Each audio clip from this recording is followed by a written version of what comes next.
பிரியமானவர்களே, அன்பர் இயேசுவின் நாமத்தில் வாழ்த்துக்கள். சந்தோஷமா இருக்கீங்களா பிரியமானவர்களே? சந்தோஷமா இருப்பீங்கன்னு நம்புறேன். ஏன்னா நம்ம அப்பா உயிரோடு இருக்கிறார் அல்லவா. தினம் உங்ககிட்ட கேட்குறேன், நீங்கள் சந்தோஷமா இருக்கீங்களா? நீங்கள் சந்தோஷமா இருங்கள். மறுபடியும் சொல்லுகிறேன், சந்தோஷமா இருங்கள். ரூத்தின் புத்தகம் 3ஆம் அதிகாரம் 1வது வசனம்.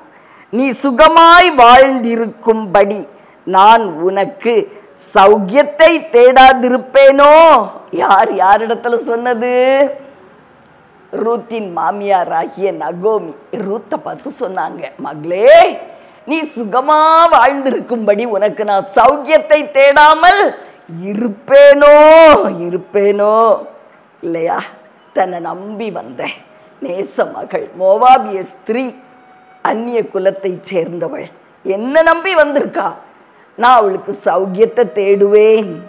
பிரியமானவர்களே, கடந்த நாளில் ஒரு அருமையான சகோதரன் என்னிடத்திலே சொன்னார், இந்த தேவன் என்னை வாழவே விட மாட்டார் போல, என்னை வாழவும் விட மாட்டேங்கிறாரு, சாகவும் விட மாட்டேங்கிறாரு, என்னை அழிக்கிறது தான் அவருடைய திட்டம் போல.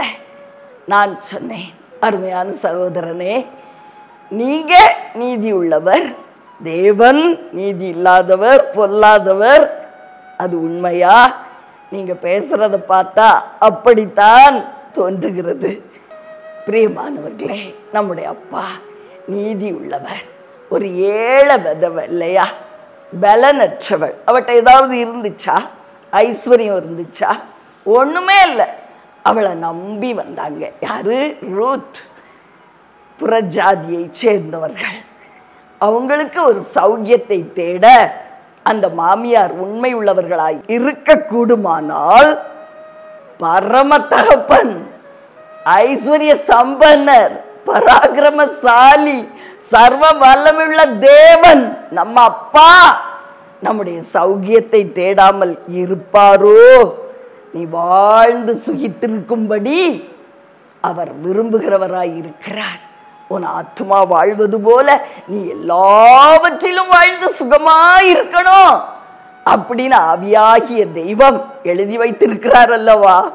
வேத புத்தகம் முழுவதும் நம்முடைய சௌக்கியத்தை அவர் தேடுவதாகவே சொல்லுகிறது.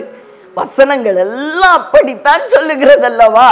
பிரியமானவர்களே, நம் அருமை தெய்வம் நம்முடைய சௌக்கியத்தை தேடுகிறவர்.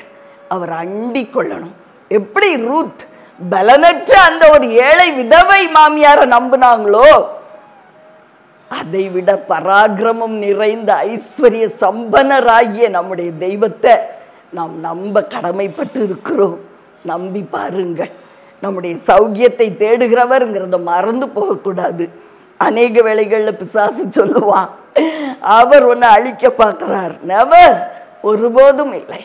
அவர் நாம் வாழ்ந்து சுகித்திருக்கும்படி விரும்புகிறார். அவருடைய அன்புனால நம்முடைய வாழ்வு கம்ப்ளீட்டா மாறும். எப்படி ரூத்துடைய வாழ்வு முற்றிலும் அப்படியே ஒரு வேறுபட்ட உன்னத வாழ்வாய் மாறிச்சோ, அதே போல உங்களுடைய வாழ்வும் மாறும். பட்டு போன நிலைமை மாறும். பிரியமானவர்களை, முடிந்து போன நிலைமைக்கு ஒரு புது துவக்கத்தை அவர் உண்டு பண்ணுவேன் என்று சொல்லுகிறார். உங்களுக்காக ஜெபிக்கட்டுமா?